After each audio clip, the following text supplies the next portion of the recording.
You are staring at a blinking cursor. You have to make a choice: submit the application, accept the job offer, launch the project. But you cannot move. You are trapped in paralysis by analysis. This happens because your brain is trying to solve a puzzle that does not exist yet. The anxiety of what might happen a year from now is actively eating the energy you need to do what must happen today. We do this because we attach our entire sense of self to the outcome. If I don't get the grade, I am a failure. If I don't achieve the status, I have no worth. The mind creates a state of constant, suffocating fear. By obsessing over a future we cannot possibly guarantee, we become hostages to it. We surrender all of our agency in the present moment. 5,000 years ago, the opening chapter of the Bhagavad Gita places a legendary warrior named Arjuna in this exact position. Arjuna is the greatest archer of his era. He is standing on a chariot, looking out at a massive enemy army. But the soldiers in front of him are not what defeat him. He is entirely defeated by his own mind. He begins to visualize the horrific consequences of the impending battle. The weight of what might happen crushes him. His mouth goes dry. His limbs go weak. His bow slips from his hands, and he collapses in his chariot, refusing to fight. Arjuna is paralyzed by a full-scale panic attack. This is the exact state we experience today. The same ancient fear, just in a different setting. His story provides the foundation for the solution. In the second chapter of the Gita, Arjuna's charioteer, Krishna, delivers a philosophical framework to break this paralysis. It is a specific, operational rule for how to act in the world.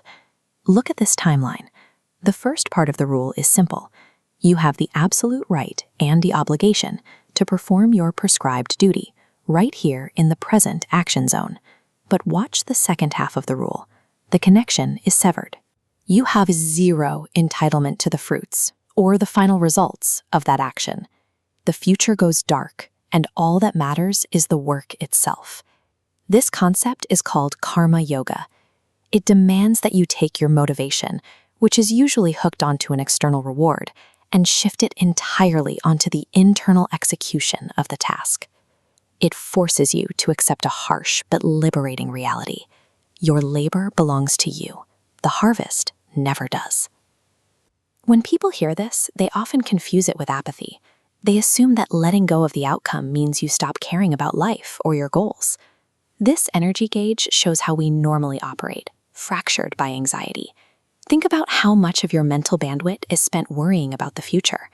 By reallocating that energy, consolidating it to 100% focus on the doing and leaving 0% for the worrying, you optimize your performance.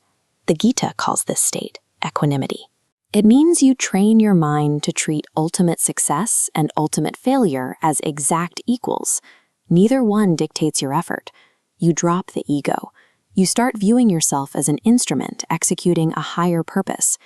When you remove your own pride from the center of the narrative, you become immune to the praise of victory and the blame of defeat. Detaching from the result gives your actions a new kind of power.